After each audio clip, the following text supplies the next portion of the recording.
Number 34 Shri T Siddique, ബഹുമാനപ്പെട്ട ധനകാര്യ വകുപ്പ് മന്ത്രി.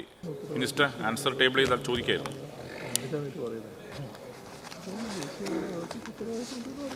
സാർ ആദ്യത്തെ ഭാഗം വായിച്ചിട്ട് ബാക്കി ടേബിൾ സാർ, കാരണം അത് അത്രേ സമയമുള്ളൂ. സാർ വിലക്കയറ്റം സംബന്ധിച്ചാണ്. വിലക്കയറ്റത്തിൻ്റെ കാര്യം ശ്രദ്ധയപ്പെട്ടിട്ടുണ്ട്. പ്രസ്തുത കാര്യം ഗവൺമെൻറ് വളരെ ഗൗരവത്തോടെയാണ് കാണുന്നത്. Ministry of statistics and programme implementation MoSPI പ്രതിമാസം തയ്യാറാക്കി പ്രസിദ്ധീകരിക്കുന്ന ഉപഭോക്തൃ സൂചിക റൂറൽ, അർബൻ ആൻഡ് കമ്പൈൻഡ്, അതിൻ്റെ അടിസ്ഥാനത്തിലാണ് ഇന്ത്യയിൽ വിലക്കയറ്റത്തിന് തോത് കണക്കാക്കുന്നത്. വിവിധ സംസ്ഥാനങ്ങൾക്കിടയിൽ ഉള്ള അന്തരം കണക്കാക്കുന്നത്. ഡിസംബർ മാസം വരെയുള്ള സൂചികകൾ മോസ്പി പ്രസിദ്ധീകരിച്ചിട്ടുണ്ട്. സാർ ഇതിൻ്റെ വിലക്കയറ്റ തോതിനെ സംബന്ധിച്ച് പഠനവിധേയമാക്കിയിട്ടുണ്ട്. ഉപഭോക്തൃ വില സൂചിക കണക്കാക്കുന്നത് പ്രധാനമായും 6 ഗ്രൂപ്പുകളിലെ വിലകളിൽ വരുന്ന വ്യതിയാനവും അതിൻ്റെ പ്രാധാന്യവും വെയിറ്റേജും അനുസരിച്ചാണ് സാർ.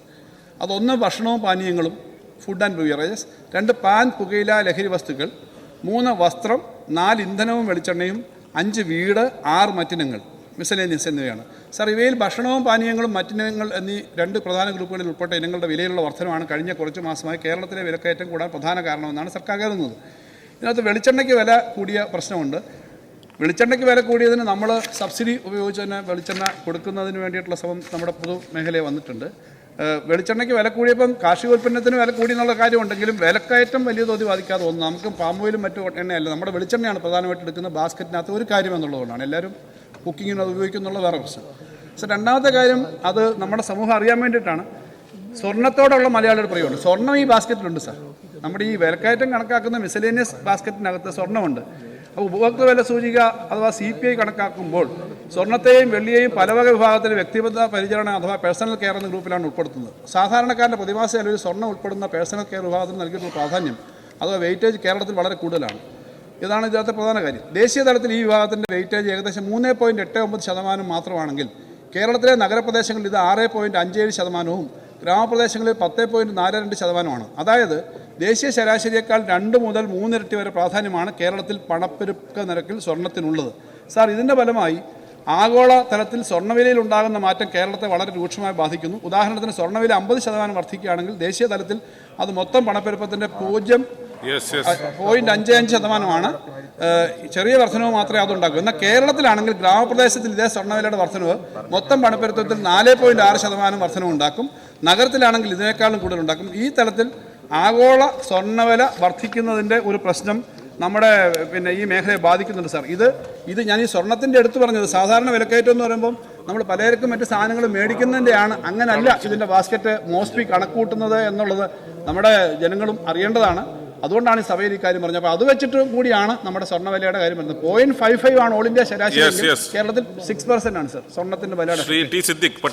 സർ, വിലക്കയറ്റം നിയന്ത്രിക്കാൻ സംസ്ഥാന സർക്കാരിന്റെ കയ്യിലുള്ള പ്രധാനപ്പെട്ട ടൂള് സപ്ലൈകോ ആണ് സാർ.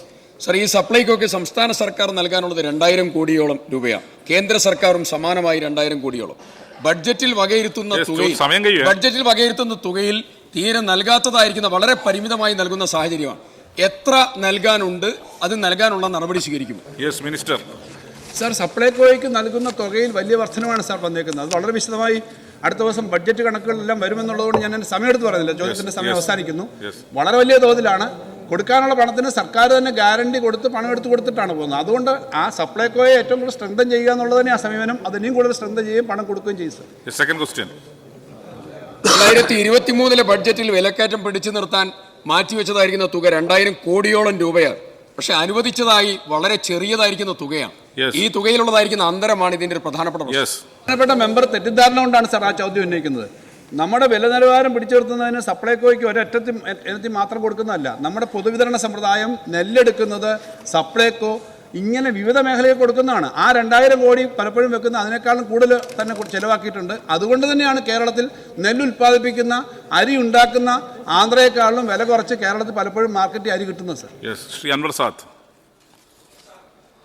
ഈ സർക്കാരിന് ഏറ്റവും വലിയ തിരിച്ചടി പഞ്ചായത്ത് തെരഞ്ഞെടുപ്പുണ്ടായത് വിലക്കയറ്റം സാർ. അതുകൊണ്ട് പൊതുവിപണിയിൽ വിലക്കയറ്റം നിയന്ത്രിക്കാൻ സർക്കാർ സ്വത്തരമായ നടപടി സ്വീകരിക്കുന്നില്ല. അത് നടപടി സ്വീകരിക്കുമോ എന്നാണ് എന്റെ ചോദ്യം. സാധാരണ ഏറ്റവും കൂടുതൽ പ്രയാസപ്പെടുന്ന സാർ, പൊതുവിപണിയിൽ ഏറ്റവും കൂടുതൽ ഇടപെടുന്ന സംസ്ഥാനം കേരളം തന്നെയാണ്. വില കുറയ്ക്കുന്നതിന് വേണ്ടിയിട്ടുള്ള ഇനിയുള്ള നടപടികളുണ്ടാവും. ഇനി വരുന്ന ബഡ്ജറ്റിലായാലും അതിനൊക്കെ കൂടുതൽ പരിഗണന കൊടുക്കുന്ന തരത്തിൽ തന്നെയാണ് സാർ കേരളം ഇക്കാര്യങ്ങൾ.